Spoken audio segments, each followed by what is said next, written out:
respond. What is gospel? Gospel na enna? Anyone knows what is gospel? Ritya, do you know what is meant gospel?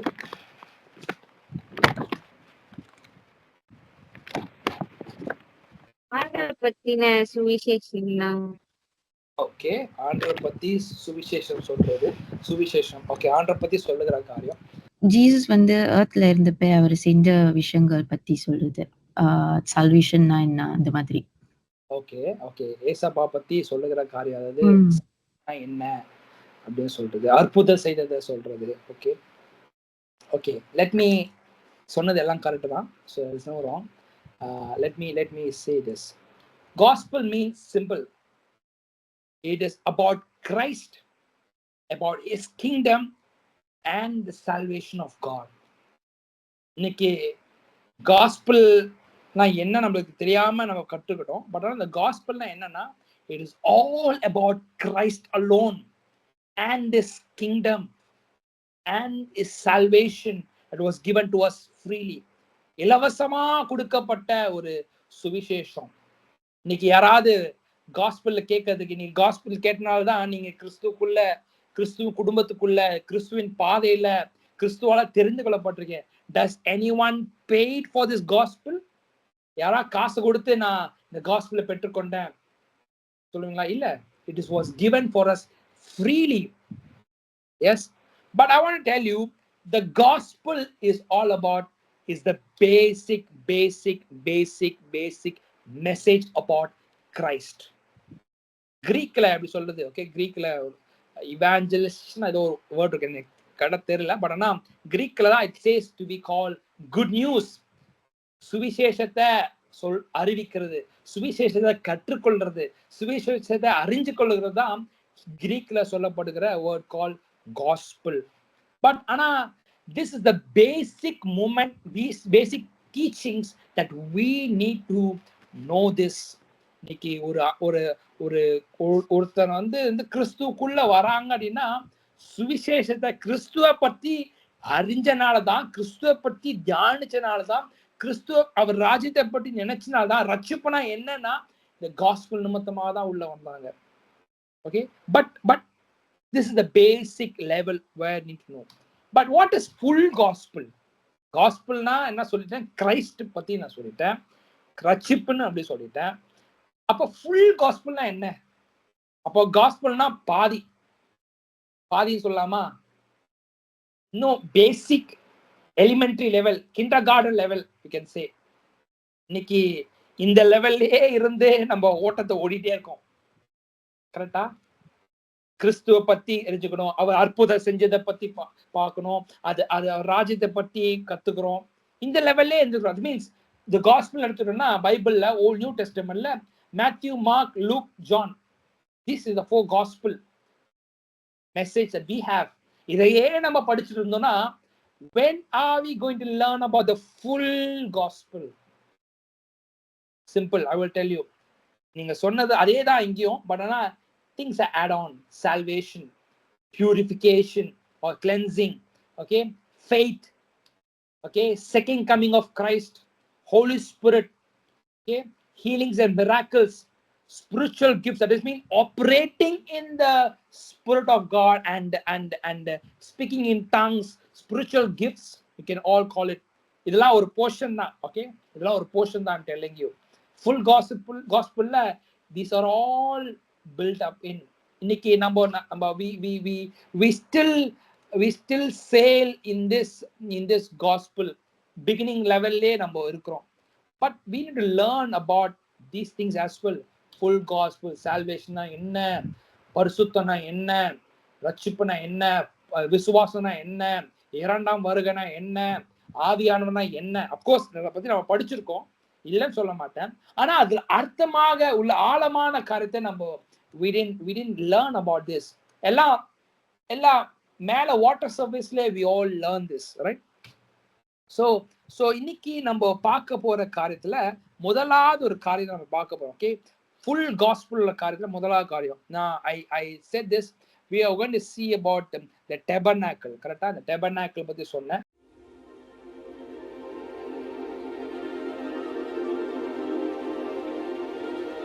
And thou shalt make the court of the tabernacle for the south side southward.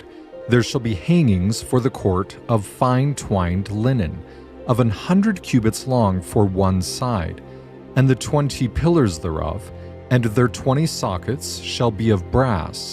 The hooks of the pillars and their fillets shall be of silver.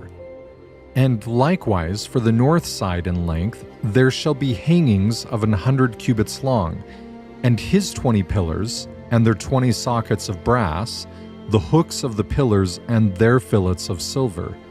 And for the breadth of the court on the west side shall be hangings of 50 cubits, their pillars 10, and their sockets 10.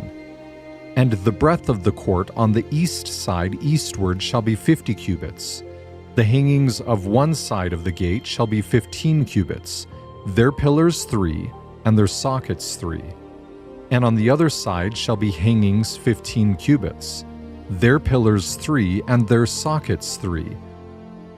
And for the gate of the court shall be an hanging of 20 cubits, of blue and purple and scarlet, and fine twined linen, wrought with needlework. And their pillars shall be 4, and their sockets 4.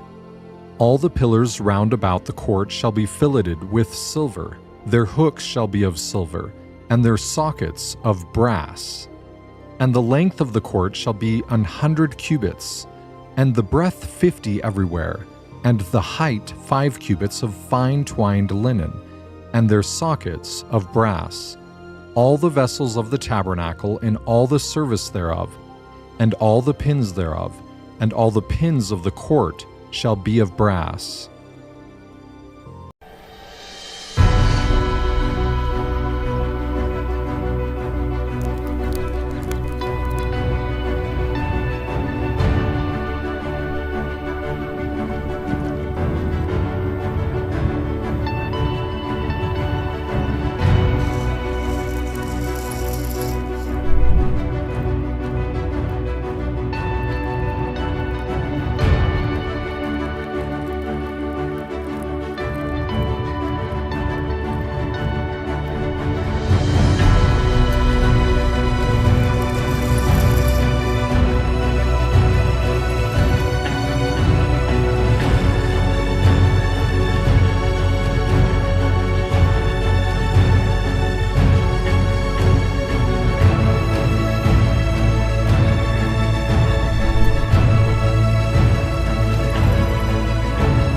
So நான் இதை பார்க்கும்போது எத்தனை பேர் நீங்கள் முன்னாடி பார்த்துக்க எனக்கு தெரியல, பட் ஆனால் அதை பார்க்கும்போது I was so astonished to C. ஏன்னா நம்ம நிறைய வாட்டி நான் படிச்சிருக்கேன் இந்த இந்த இந்த எக்ஸோடஸ் சாப்டர் நிறைய வாட்டி, பட் நிறைய வாட்டி புரிஞ்சது கிடையாது. ஓகே, புரிஞ்சது கிடையாது. Then it chase about length, material, இது இப்படி இருக்கணும், இப்படி இந்த நார்த்து சவுத் ஈஸ்ட் வெஸ்ட்டு இந்த கார்மெண்ட்ல இருக்கணும், இந்த லெனன்ல இருக்கணும், பிராஸ்ல இருக்கணும். ஸோ அதெல்லாம் இது இப்படி காட்டன் இப்படி இருக்கணும் அப்படின்னு நான் பார்த்துருக்கோம், கரெக்டாக படிச்சிருக்கோம். பட் ஆனால் அது நான் பார்க்கும்போது I was so observing the Lord was so specific in each and every detail of the tabernacle. டெபர்னாக்கிள்னு சொல்லும் போது it's all about the first ever church, I would say. Okay, it is the first God wants his children of God to worship. Amen. So appo the Lord was so specific in every elements, like இதுல இருந்து பிராஸ்ல இருக்கணும், இந்த போல் இப்படி இருக்கணும், இத்தனை இருக்கணும், இவ்வளவு லென்த்ல இருக்கணும், இந்த மெட்டீரியல் இருக்கணும், இது வந்து பிராஸ்ல செய்யப்பட்டிருக்கணும், இது வந்து இந்த மெட்டீரியல் இருக்கணும், இவ்வளவு ஹைட் இருக்கணும், கர்டன் இப்படி இருக்கணும் அப்படின்ட்டு I was so just watching this. So I was just thinking, இப்படி டெக்னாலஜி இல்லைன்னா இதெல்லாம் நான் பார்த்துருக்க முடியாது. I don't say this is an actual thing, but people presume to say about these things, right? So we need to know what is all about. Okay, so இன்னைக்கு இந்த காரியத்துல இருந்து why did we watch this? Okay, இதுல இருந்து 3 காரியத்தை நம்ம பார்க்க போறோம் மெயினாவே, ரைட்? இன்னைக்கு எல்லாமே பார்க்க மாட்டோம், it might take some time. Okay, so these are the thing. இது outer is call outer court. Okay, நம்ம பார்த்த வீடியோல இதுதான் அவுட்டர் கோட். இதுதான் வந்து entrance. Okay, east gate and brass altar, laver, and இதுதான் holy place and most holies of holies. Okay, இதுதான் நீங்க பார்த்த இந்த வீடியோல நீங்க பார்த்தது. ஓகே, ஸோ அப்போ இன்னைக்கு இந்த காரியத்துல இருந்து first thing we are going to see the first part of gospel that we know. Okay, that we know or we need to know. Okay, நம்ம ஒருவேளை தெரிஞ்ச காரியம் இருக்கலாம், இல்ல இனிமே தான் கத்துக்க போற காரியமா இருக்கலாம். அப்போ நம்ம பார்த்த ரெண்டு அவுட்டர் கோட்ல பார்த்த ரெண்டு காரியம் என்னன்னா altar of sacrifice and the labor. Okay, நீங்க அந்த பிக்சர் பார்த்தா உங்களுக்கு தெரியும். Okay, the altar of sacrifice is this. Okay, altar of sacrifice and the labor. இதுனா என்ன அப்படின்னு நாங்க பார்க்க போறோம். Okay, because we need to know what is the purpose. எதுக்காக ஆண்டவர் வந்து இது இருக்கணும் அப்படின்னு சொன்னார் நம்மளுக்கு தெரியணும். கரெக்டா? என்ன பர்பஸ்க்காக ஆண்டவர் வந்து இந்த மாதிரி இந்த சைஸ்ல இருக்கணும். இதுதான் வந்து இதுதான் நம்ம பார்த்து நான் சொன்ன காரியம். Okay, so this is call laver and okay, and this is the altar of sacrifice or the brazier. Okay, brazier of altar. Okay, so these are the two things we are going to learn. We are going to see என்ன பர்பஸ்க்காக ஆண்டவர் வந்து இந்த காரியத்தை சொன்னாரு அப்படின்னு சொல்லி நம்ம தெரிஞ்சுக்கணும். Okay, right, so my computer is stuck.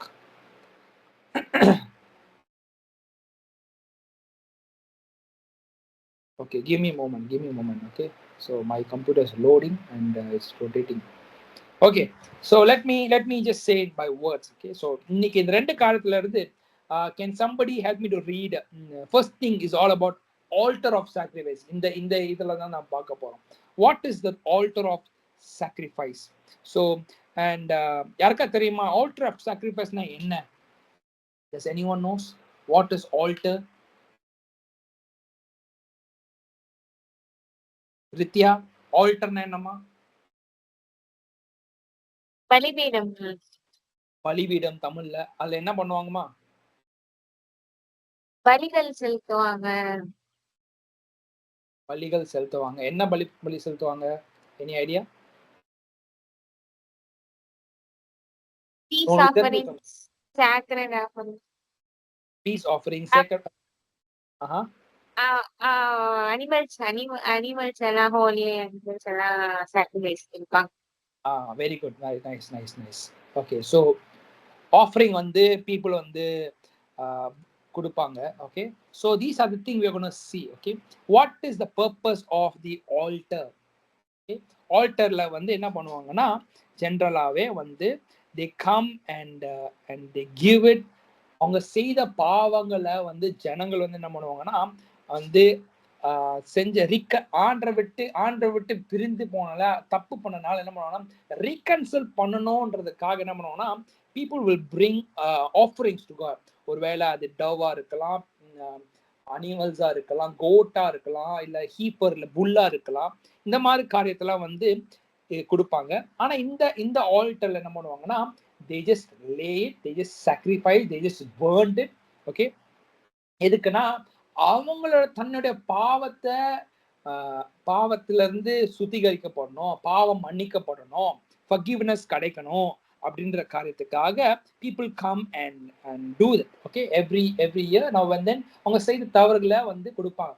So அப்போ ஜனங்கள் வந்து கொடுக்கும் போது அந்த sacrifice has to be very pure. It must not be any ஏதாவது என்ன சொல்றது நல்லா இல்லாத ஒரு ஆடை வந்து இல்ல எக்ஸாம்பிள் அது ஊன்ஸ் இருக்கிற அனிமல்ஸை வந்து தரமாட்டாங்க. ஓகே, இது ஆண்டவருக்கு அப்படின்னு சொல்லி வந்து அதை வந்து அர்ப்பணிப்பாங்க, அதை வந்து சாக்ரிஃபைஸ் பண்ணுவாங்க. இப்படிதான் வந்து ஓல்ட் டெஸ்டமெண்ட்ல பண்ணின காரியம். ஸோ அப்ப இதுல இருந்து என்ன நம்ம கத்துக்க போறோம்?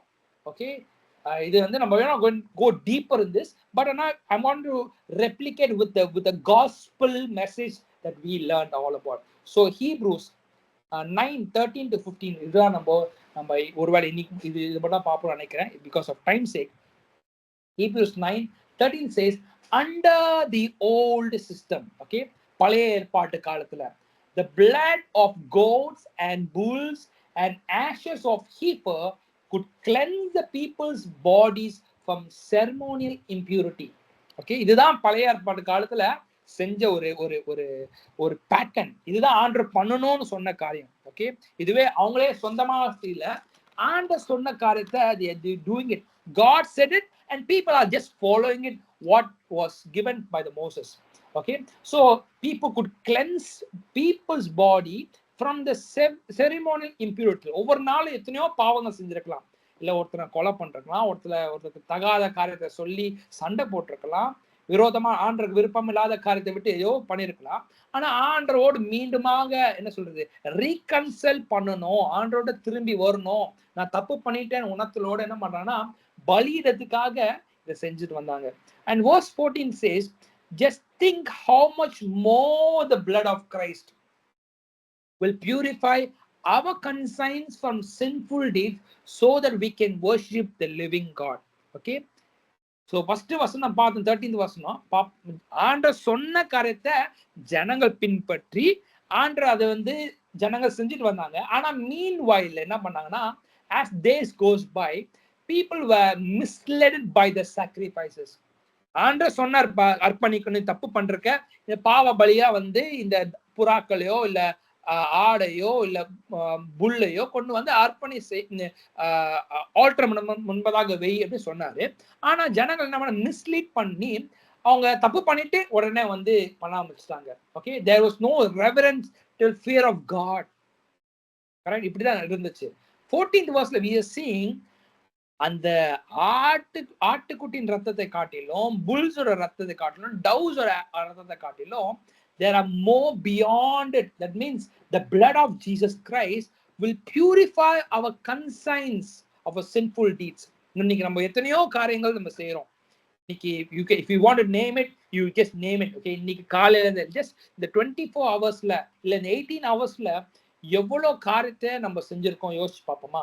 சோ நான் ஒருவேளை நான் இந்த காரியத்தை பார்க்க கூடாது நினைச்சேன், இதை பார்த்துட்டேன். இப்படி யோசிக்க கூடாது நினைச்சேன், இப்படி யோசிச்சிருக்கேன்.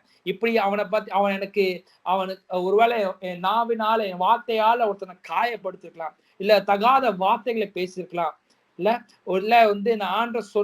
நான் இருக்கக்கூடாத இடத்துல நான் இருந்திருக்கலாம், யார்கிட்ட பேசக்கூடாது ஆண்டு சொன்னாரோ அவர்கிட்ட நான் பேசியிருக்கலாம், இல்ல ஒருத்தரை பத்தி தவறா நினைச்சு கூட பார்த்திருக்கலாம். In our minds, in our flesh, in our thoughts, everywhere we would have been sinned, right? இதுதான் நம்ம பண்ணி இருந்திருக்கோம். ஆனா ஒரு வசனம் போட்டிருக்கு, the blood of Christ will purify.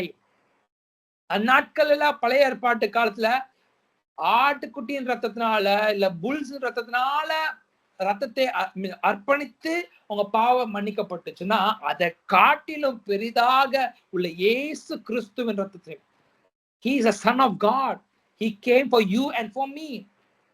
அப்போ அவரோட ரத்தம் என்ன பண்ணுதா, he will purify my conscience. That means whole body, whole thought, whole mind, whole of my life, right? So it means every guiltiness. இன்னைக்கு நம்ம ஒரு தப்பு பண்றேன்னா நினைப்போனா, we feel so guilty. ஐயோ நான் தப்பு பண்ணிட்டேனே, ஐயோ இப்படி பண்ணிட்டேனே அப்படின்னு அந்த சிந்தனைனால நம்ம ஒழுங்கா ஆண்டோட ஜெபிக்க முடியாது, ஒழுங்கா வசனத்தை படிக்காம இருந்திருக்கோம், right? Most of the time, majority of time. But we need to know in ourselves that blood of Christ will purify me completely, both inside of my life and as well as outside. Okay, amen. So vasana sollude, conscience from sinful deeds so we can worship the living God. So அப்போ நான் பாவத்திலே இருக்கணும்னு அவசியம் இல்ல, but கிறிஸ்துவின் ரத்தத்தினால கழுவப்பட்டு I can worship the Lord in liberty, right? விடுதலையோட ஆண்டவரை ஆராதிக்கலாம், அடிமைத்தனத்துல ஆராதிக்க வேண்டாம், கரெக்ட்? இன்னைக்கு நம்ம சிந்தனை எல்லாம் ஜெபம் பண்ணும்போது, ஏசப்பா என் பாவத்தை மன்னிங்க, நான் பரிசுத்தப்படுத்துங்க, இந்த தப்பு பண்ணிட்டேன், இந்த காரியத்தை பண்ணிட்டேன், அப்படிதான் நம்ம ஜெபம் இருக்கு. நம்ம மைண்ட்லாம் ஐயோ நான் இப்படி பண்ணிட்டேனே அப்படின்ட்டு அந்த கில்ட்டினஸ் ஃபீலிங்லயே நம்ம வாழ்ந்துட்டு இருக்கோம். But lo and behold, a child of God need to know this, that I am being washed by the blood of Jesus Christ completely. பாவ கரைகள் முற்றிலுமாக நீக்கி போட்டாராம். அப்போ முற்றிலுமா நீக்கி போட்டு நீ ஜாலியா இருக்கிறதுக்கு இல்ல, நீ விடுதலையோடு ஆண்டவரை துதித்து பாடி மகிமைப்படுத்து. Bible says, for by the power of eternal spirit, Christ offered himself to God as a perfect sacrifice for our sins. For the perfect sacrifice. Early days, they have a sacrifice to do. ஆனா அது அவங்க நிரந்தரமாக விடுதலை கிடைச்சதா கேட்டீங்கன்னா இல்ல. அன்னைக்கு இந்த நாட்கள்ல செஞ்ச, இந்த மாதம் செஞ்ச, இந்த வாரம் செஞ்ச தவிர தீர்க்கிறதுக்காக ஒரு பலியை கொடுத்தாங்க. ஆனா நம்மளுக்கு எட்டர்னலாக பரிசுத்தப்படுத்துறதுக்கு, எட்டர்னலாக மன்னிக்கப்படுறதுக்கு கிறிஸ்துவின் ரத்தம் நம்மளுக்கு உண்டு. Amen. And 15th verse says, that is why he is the one who mediates a new covenant between God and people. He is a mediator, I want to tell you. He is a mediator between God and you.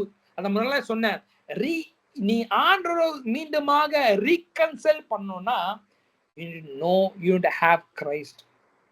நீ மீண்டும் ஆண்டவரை நெருங்கணும் அப்படின்னு நினைச்சுன்னா you cannot go without Christ. அதனாலதான் சொல்லுது, so that all who are called can receive eternal inheritance of God has promised them. Amen. All who can receive, all who call on.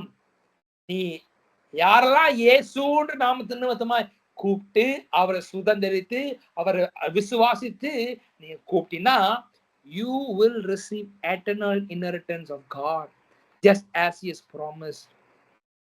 அப்ப இந்த eternal inheritance என்னன்னா, it is the blessing where God has kept for you, where the Father God has kept for you. Amen. இன்னைக்கு we need to know this truth. இது எல்லாருக்கும் ஒருவேளை தெரிஞ்சிருக்கலாம், but இந்த பாவம் முற்றிலுமாக சுத்திகரிக்கப்பட்டு நான் விடுதலையோடு ஆராதிக்கிறேன்னா அதுதான் முக்கியமானது. இந்த சுவிசேஷம் எல்லாத்தையும் கேள்விப்பட்டிருக்கலாம், கற்றுக்கலாம், ஆனா முற்றிலுமான ஆண்டவரை ஆராதிக்கிறேன்னா அதுதான் matter. Second thing we saw about altar of sacrifice. first thing. ரெண்டாவது அந்த வீடியோல பார்த்தது போல லேவர்னா என்ன, ஒரு பாத்திரத்துல ஒரு பிராஸ் பிளாட்ல தண்ணிகள் ஊட்டப்பட்டு அந்த சாக்ரிஃபைஸ் பண்ண பிளட்ஸை வாஷ் பண்ணதுக்காக வைக்கப்பட்ட ஒரு காரியம். அப்போ அதுவும் இந்த நியூ கவர்னன்ட்க்கு எப்படி ரிலேட் பண்ண விரும்புறோம்னா, Hebrews 10:22 say, let us go right into the presence of God with sincere heart, fully trusting him, for a guilty conscience have been sprinkled with blood, Christ's blood, to make us clean, and our bodies have been washed with pure water. Right? இன்னைக்கு அந்த priest தான் என்ன பண்ணுவாரா, பழைய காலத்துல அந்த sacrifice எடுத்துட்டு ஆல்டர்களை வச்சு பேர்ன் பண்ணி அதை பிளட் எடுத்துட்டு வைப்பாங்க. கரெக்டா? அவங்க கைகள்லாம் ரத்தம் இருக்கும் கண்டிப்பா. அப்போ அந்த ரத்தம் எப்படின்னா வாட்டரால அந்த லேவர்னால வாஷ் பண்ணிருப்பாங்க. கரெக்டா? அப்போ இன்னைக்கு நம்ம பாவம் மன்னிக்கப்பட்டு கிறிஸ்துவத்தினால கழுவப்பட்டிருக்கோம். ஆனா அது கழுவப்பட்டு எப்படின்னா நம்ம சரீரம் முழுவதும் ஒரு பியோர் வாட்டரால கழுவப்படுறது போல முற்றிலுமாக பரிசுத்தமான ரத்தத்தினால நம்ம சுத்திகரிக்கப்பட்டிருக்கோம். இது நம்ம அறிஞ்சிக்க வேண்டிய காரியம். முற்றிலுமாக அதுல எந்த ஒரு கரை இல்லை. இந்த நம்ம ஒரு கடைக்கு போனோம்னா ஒரு ட்ரெஸ் வாங்குறோம்னா அதுல ஒரு சின்ன கரை இருந்துச்சுன்னா, சின்ன டேமேஜ் இருந்துச்சுன்னா we don't buy it. கரெக்டா? இன்னைக்கு அதே போலதான் நம்மளோட ஆடை கசங்கி போய் கிழிஞ்சு போய் அழுக்கு பறிஞ்சு கரை பறிஞ்சு ரொம்ப அலங்கோலமான ஒரு ஸ்டேட்டஸ்ல இருந்தோம். ஆனா என்ன கிறிஸ்து என்ன பண்ணா, what did Christ do? He washed you, he cleansed you, and he gave you the garment of Christ. Amen. And if you are being washed by the blood of Jesus completely, know this truth. You know this, and you are like this before. நம்மளோட அநேக வாழ்க்கை இப்படியா இருந்துச்சு. ஒரு நாட்கள் இருந்துச்சு, பழைய நாட்கள் இருந்துச்சு, ஆனா இன்னைக்கு இல்ல. That's why I said not now. ஒரு நாட்கள் பழைய நாட்கள் நீ இப்படி இருந்த. Titus 3:3-5 says, once you were foolish and disobedient.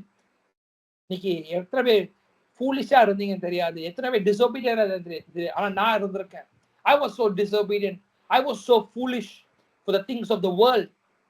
I was so misled and become slave to many lusts and pleasures. I can boldly say this. அதுல எந்த ஒரு கூச்சம் இல்ல. I was like this before. I was misled. வழியை விட்டு ஆண்ட விருப்பம் இல்லாத வழிக்குள்ள நடந்திருக்கேன். I was slave. My life was full of evil and envy and hatred. இதுதான் இருந்துச்சு. ஆனா இன்னைக்கு when I call on Jesus, when I accept Jesus, when I take part in Jesus, you know this verse 4 says, but when God our Savior revealed his kindness and love, அவர் உண்மையான அன்பை எனக்கு வெளிப்படுத்தும் நிமித்தமாக, உண்மையாக அன்பை எனக்கு என்னை ருசித்து பார்க்க வைத்த நிமித்தமாக என்ன பண்ணாரா? He saved me not because of righteous thing I have done. நான் நீதியான காரியத்தை செஞ்சேன், நான் இப்படி ஜெபிச்சேன், இப்படி வேதத்தை படிச்சேன், இப்படி ஊழியம் பண்ணேன், இப்படி நடந்தேன், இப்படி ஒபே பண்ணேன், இதுல எதுவுமே சொல்றதுக்கு இல்ல. நான் பண்ணப்பா, நான் ஜெபிச்சேன், நான் சபைக்கு போனேன், நான் இந்த மீட்டிங் போனேன், நான் இப்படி ஃபாஸ்ட் பண்ணி ஜெபிச்சேன், அதனால கிறிஸ்து வந்து எனக்கு அந்த இரக்கத்தை காண்பிச்சா சொல்றதுக்கு இல்ல. There is not even 0.00001% I have done for the sake of Christ. Another verse 5 says, he saved me. Can you all say this? Can you all repeat with me? He saved me not because of the righteousness I have done. நான் இதை செஞ்சேன்னு சொல்றதுக்கு எதுவும் இல்லை. But because of his mercy. அவரோட பெரிதான கிருபையினாலதான் கழுவப்பட்டிருக்கோம். அதனால சொல்லுது, he washed away our sins. இன்னைக்கு பாவம், என்னோட பாவம் கழுவ மட்டும் இல்ல, எல்லாருடைய பாவத்தை கழுவறதுக்கு கிறிஸ்துவின் ரத்தத்தினாலதான். He washed away my sins, giving me a new birth, new life through the Holy Spirit. That is why I said you need the Holy Spirit to be in your life. Amen. Amen. Once we were like this. Verse 3 போலதான். இன்னைக்கு எத்தனை பேர் இப்படி இருக்கே எனக்கு தெரியாது. But if you think in your mind that I'm still disobedient, still I'm being misled, still I'm living slave to lust and pleasures of my life, எனக்கு இச்சையான காரியத்தை விருப்பப்படுறேன், ஆசைப்படுறேன், அதே நடக்கிறேன், இன்னும் என் வழிகள் எல்லாம் பாவமா இருக்குது, இன்னும் தகாத வார்த்தைகளை பேசியிருக்கேன், அந்த அடிக்ஷன்ல இருக்கிறேன், இந்த உபத்திரமான காலத்துல நடக்கிறேன், மற்றவங்க விரோதமான இருக்கிறேன் அப்படின்னு நினைச்சீங்கன்னா, this is the time and moment where you need to turn back your life and look on to Jesus. This is the first gospel that we need to know this. God our Savior revealed his kindness. யாருக்கு reveal பண்ணார்னா, தன்னோட ஜனங்களுக்கு, தன்னோட பிள்ளைகளுக்கு அவர் வெளிப்படுத்தினாராம். இன்னைக்கு did he ever reveal his love to you? Did he ever come and visited you? Did he ever come and spoke over your life? If yes, you are a chosen vessel of God. You are having a new birth, new life through the Holy Spirit. Amen. Amen. So அப்ப இன்னைக்கு கற்றுக்கொண்ட காரியத்துல முதல் காரியம், Jesus Christ is my Savior. அவர்தான் எனக்கு ரட்சகர், அவர்தான் எனக்கு ரட்சிப்பு கொடுத்தவர். ரட்சிப்புனா என்னன்னு இன்ட்ரோடியூஸ் பண்ணவர்னா அது ஏசப்பா மட்டும்தான். We must know this.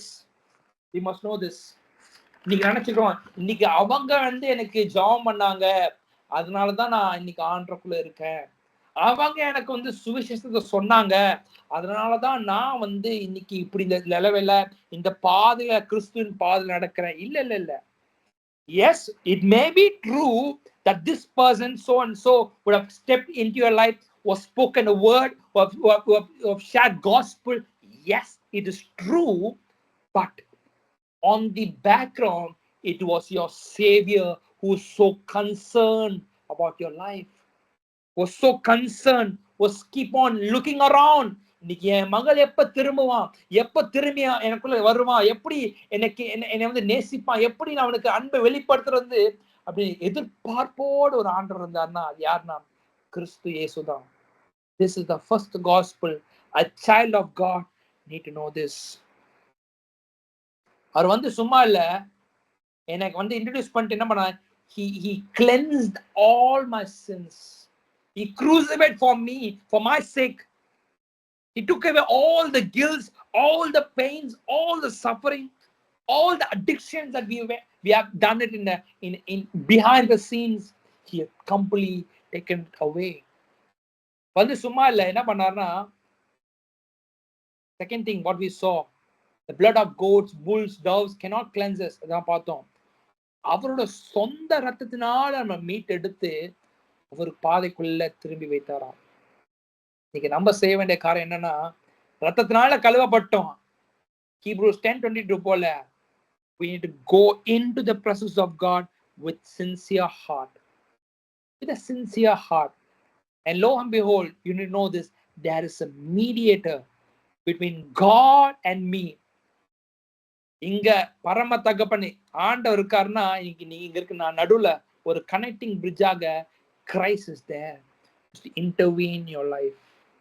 If you have a disbelief in your heart, know this, there's a God who changes your disbelief.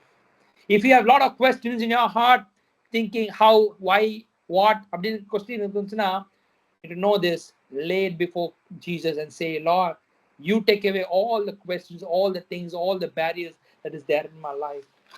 The first part of a Christian life is all about a person repenting and trusting in the Lord Jesus Christ. இன்னைக்கு எத்தனை பேர் நிலைமையில இருக்கீங்க? இந்த first காஸ்பல்ல நான் இருக்கிறேன், இந்த first போர்ஷன்ல இருக்கிறேன். Lord, நீங்க everyone close your eyes and say, Lord, help me to repent. இன்னும் நான் முழுமையாக அர்ப்பணிக்காம, இன்னும் மனம் திரும்பாம, இன்னும் விசுவாசிக்காம நான் ஒரு வேலை இருந்தேன்னா, முழு மனதோடு நான் உங்களை நேசிக்கிறேன். முழு மனதோடு நான் என் பாதையை நான் திருப்புறேன். திரும்பத்துக்கு கஷ்டம் தான் ஆண்டவரே, ஆனா திருப்பத்துக்கு எனக்கு முயற்சி செய்யறதுக்கு எனக்கு அந்த கிருபையை கொடுங்கப்பா. எனக்கு அந்த பலனை கொடுங்கப்பா. பரிசுத்தமாய் வாழறதுக்கு எனக்கு பலனை கொடுங்க ஆண்டவரே. நீதி உள்ளனாய் மனுஷனாய் ஒரு ரைச்சியஸ் சைல்ட் ஆஃப் காட் வாழ்றதுக்கு எனக்கு கிருபை கொடுங்கப்பா. இன்னைக்கு நீங்க சொல்லுவீங்களா, ஆண்டவரே எனக்கு இந்த பாதையில் நடக்கிறதுக்கு கஷ்டமா இருக்கு ஆண்டவரே, ஆனா நான் கிறிஸ்துவன்றதுனால கழுவப்பட்டிருக்கேன், ஆனா மீண்டுமா என்ன விழுந்து போகிறேன், மீண்டுமா அந்த பாதையில விழுந்து போறேன்னா, அந்த கிருபையினால் என்னை தாங்கி பிடிங்க, எனக்கு உதவி செய்யுங்க, என்னை பலப்படுத்துங்க, என்னை தேற்றுங்க ஆண்டவரே சொல்லுவீங்களா? Thank you Lord, thank you Lord. ரிஷபா ரந்தரமா லேமா ரபனா ஹந்தரபா. Lord, help our children to trust on you with the whole heart. Lord, this is the first stage that we need to know this, Lord. We are walking in this level, oh God. But Lord, help us to mature in this stage. Help us to walk over and this gospel of truth and go to the next level, oh Father. கிறிஸ்துவ ரத்தத்தினால முழுமையாக கழுவப்பட்டிருக்கேன். என்னை பரிசுத்தமாக்கிருக்கீங்க, என்னை நீதிமானாய் மாற்றிருக்கீங்க, என்னை உம்முடைய பிள்ளையாய் மாற்றிருக்கீங்க, என்னை தெரிந்தெடுத்தனாய் மாற்றிருக்கீங்க ஆண்டவரே. நன்றி அப்பா, நன்றி அப்பா. ராத்திரி வெள்ள எங்களோடு இந்த வசனத்தினால எனக்கு காண்பித்து கொடுத்த வார்த்தையால தேற்றின காரியத்துக்காக நன்றி சொல்லுதன் தகப்பனே. தொடர்ந்து எங்க பிள்ளைகளை தேற்றுவீராக, தொடர்ந்து எங்களை நடத்துங்க, தொடர்ந்து உற்சாகப்படுத்துங்க, ஆளுகை செய்யுங்க. இயேசு மூலம் ஜெபிக்கிறோம் நல்ல பிதாவே, ஆமென். எல்லாம் சேர்ந்து சொல்லுவீங்களா? என் ஆத்துமாவே கர்த்தரை ஸ்தோத்ரி, என் முழுவதுமே பரிசுத்த நாமத்தை ஸ்தோத்ரி. என் ஆத்துமாவே கர்த்தரை ஸ்தோத்ரி, அவர் செய்த சகல உபகாரங்களை மறவாதே. Amen, amen. Praise God. Okay, so let's continue on the next week. Okay, so we're going to learn about few more things. So இன்னைக்கு நம்ம பார்த்த ஒரு காரியம் எதுனா, we saw about the beginning stage, கரெக்டா? So நான் காமிக்கிறேன். So we learned about outer gates. இந்த ரெண்டு காரியத்தை தான், இந்த ஒரு காரியத்தை தான் பார்த்துருக்கோம். So we're going to learn about what is this and what is this as well. So Old Testament வந்து how I want to connect to the New Testament. What is the purpose was given. இன்னைக்கு நம்ம purpose of altar பார்த்தோம், purpose of laver பார்த்தோம். Outer court, you know this, outer court, not people can enter. Okay, people around, people child of people want to sacrifice, they can enter. But in the place go, only certain people can enter. So you all know this, correct? So you will learn about this thing next week, and then followed by this this thing. Okay, so இதுல இருந்து we can learn something greater revelation. Okay, so இது நான் கற்றுக்கொண்ட காரியம். So I want to teach you about these things. Okay, so தொடர்ந்து வாங்க, தொடர்ந்து இதை பற்றி படிங்க. So when you're free, read about this Hebrew 9 and 10, where we're going to continually meditate on these things, right? So see you all next week. Bye bye, take care, good night, see you.